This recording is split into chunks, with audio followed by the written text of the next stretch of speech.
Well, good afternoon, everybody. Welcome to Blacktown Workers Club, known these days as the Workers Lifestyle Group, but world famous in Blacktown as the Blacktown Workers Club and the epicentre of our universe, Blacktown Workers Club here itself. I begin by acknowledging the traditional owners of the land we meet on here today, the Darug people, and I pay my respects to their elders, past, present and emerging. We acknowledge all people of Aboriginal and Torres Strait Islander descent here with us today. Friends, welcome to 2023 Wexpo.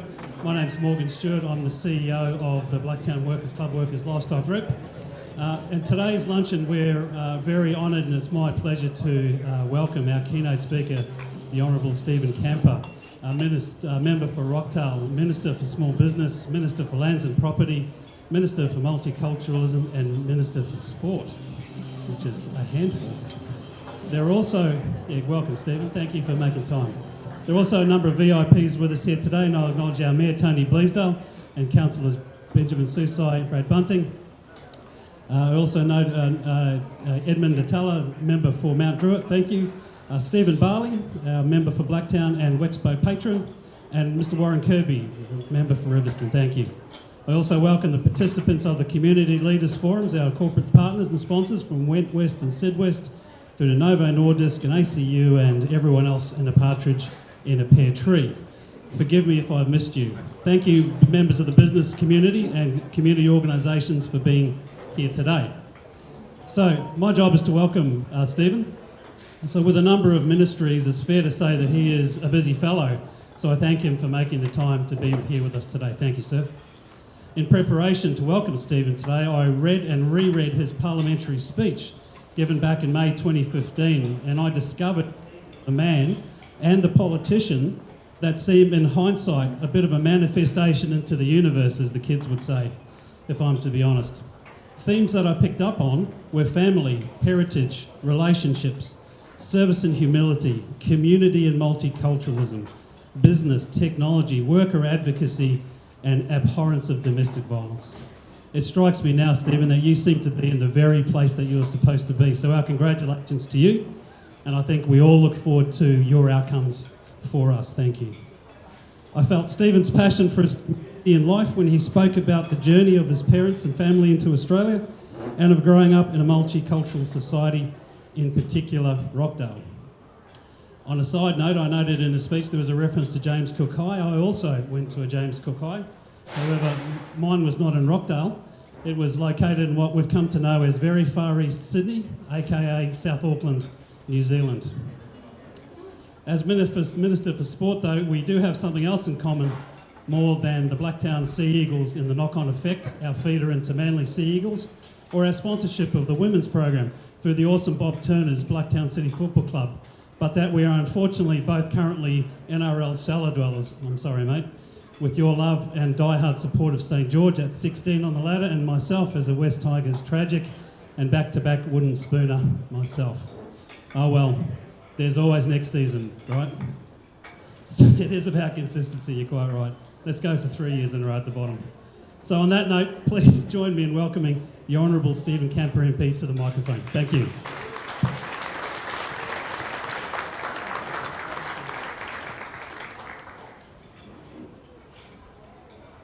Well, thank you, Morgan, and thank you for those fine words. And mate, you've done a bit of research on me, so it's good to see you only throughout the positive stuff.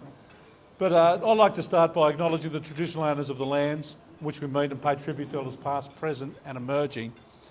I'd like to acknowledge my parliamentary colleagues here today, great advocates for Western Sydney. We've got the wonderful Steve Barley, a fellow accountant, Edmund Natella and Warren Kirby, who are here. Very proud to be in the mix with them here at this very, very special event. I'd also like to acknowledge the wonderful Mayor, Tony Bleasdale, who I've known for 30 years. We stood in front of a picnic at an event about 30 years ago, both starting off a new business. So really proud to be here with you, Tony. Also, there's both councillors who we've got Brad Bunting and Susai Benjamin that are here. And of course, we need to acknowledge Michael Walls for because I think, without Michael, we wouldn't have this wonderful event, this Wexpo. So let's give him a round of applause, ladies and gentlemen.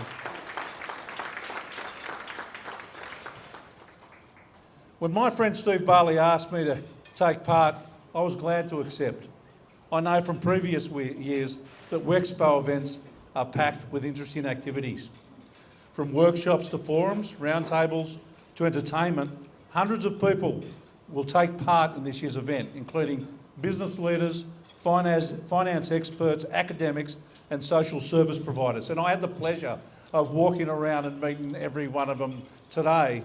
And it was just so great to see the enthusiasm and the energy here in this community. Wexpo's success is confirmation that there has been an important shift in the way Sydney operates as a greater city. For 2 centuries, the centre of our city was undeniably the CBD and Sydney's east, overlooking the harbour. But in the last 20 years, our city has tilted on its axis and is now firmly leaning the other way. And I'm proud to say that, because today the centre of Sydney's economic, cultural and political power is here, ladies and gentlemen, here in Western Sydney. And while the growth in population has been rapid, it has also brought opportunity and prosperity. Events like Wexpo allow Western Sydney to showcase its best qualities: entrepreneurialism, creativity and its self-reliance. And as the Minister for Small Business, I understand how important this region is to Australia. Western Sydney has the 3rd largest economy in the country. That's right, the 3rd largest in the country. Only the central business districts of Sydney and Melbourne generate more economic activity. And Western Sydney, the driving force behind Western Sydney's economic growth is its flourishing small business community. Small businesses that create wealth and jobs and which provide the goods and services that lift our quality of life. Just consider how often we interact with small businesses each and every day. From buying coffee, getting your hair cut, booking a car service, hiring a tradesperson, ordering food or finding a gift for a special occasion. Small business is the lifeblood that keeps the economy of Western Sydney pumping. And right here in Blacktown, there are almost 26,000 businesses with less than 20 employees. That's 97.9% of all Blacktown businesses. And putting on my Minister for Small Business hat and my Minister for Multiculturalism hat, more than 57% of the small business owners in Blacktown were born overseas. That's an amazing percentile. Small business has always been a way for our migrant communities to take their first steps on the ladder of success. And I personally am from a migrant family and was brought up through a family business, so I can truly appreciate how important it is here. They may start off working for another migrant-owned business and then take the big step in starting their own. And our new government understands the importance of small business to Western Sydney. And that's why we're working on some significant reforms to help them succeed. We're establishing a business bureau to improve engagement between small business and the New South Wales government. Now, I've only just had that approved from the Treasurer, which is good. I'm probably speaking out of school. But the bureau will help small businesses. It will navigate regulations. It will power through obstacles. It will access support to grow, for people to grow their business, access government contracts and overseas markets, and tackle unproductive red tape. This is a game changer. It is a unit within that'll work through Service New South Wales to provide specific support for business. It'll be when you've got a challenge in business, that's where you'll go to troubleshoot and get through that challenge. We're also delivering a charter for small business. Now, the charter is essentially a contract with small business. The charter will set out our key commitments and give small business a seat at the government policy making table. That's exceptionally important because too often we've seen policy runs through government and it doesn't consider the impact on the small business community. Too often we've seen that, and that's what I'm very keen on getting on top of, making sure that small business knows what's coming and stops what shouldn't be coming.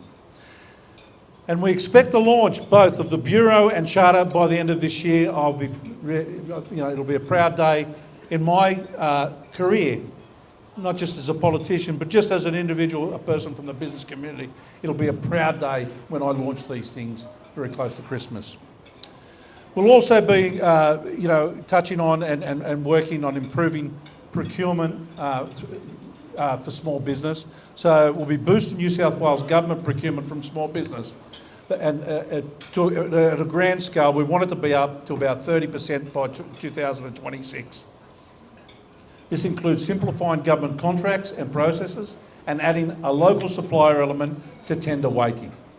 It means giving small business a fair go when it comes to supplying the government. And we have already implemented a number of new initiatives to help small businesses with rising costs. For example, we've launched the New South Wales Grants and Funding Finder. This makes 500 grant and funding offerings available to businesses. It brings together savings, rebates and budget relief measures from 46 separate government websites into one place. And we know how time poor people are and how difficult it can be to navigate different government websites. This great initiative helps businesses save both time and money by allowing them to easily connect with support that is right for them. One of our election promises, which we have already fulfilled, is the introduction of the Energy Relief Package. We understand how the increasing electricity costs can seriously impact a small business, and that's why we are providing assistance to 320,000 small businesses across New South Wales with their rising power bills. Power bill relief for business means cost of living relief for all of us, which is a good thing for families and for households. And as you might have gathered, I'm a passionate supporter of small business. It doesn't matter where that small business might be, from Bega to Broken Hill or right here in Blacktown, each plays an integral role in our community and our economy.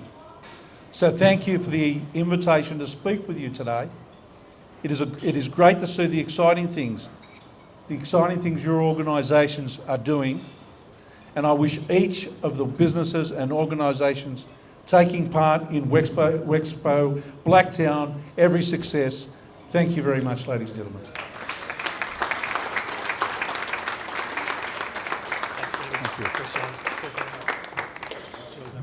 Well, thank you, Minister. Terrific to hear these initiatives. Looking forward to those outcomes like everybody else here. That's the end of our formalities, so to speak, for this afternoon. I'd just like to remind everyone there is a Business Chamber event at 5:30 in our ballroom featuring women in sport. Everyone's welcome to attend on that. And on that note, please enjoy your time to network, socialise, enjoy your lunch, and thank you for coming along to Expo today. Cheers.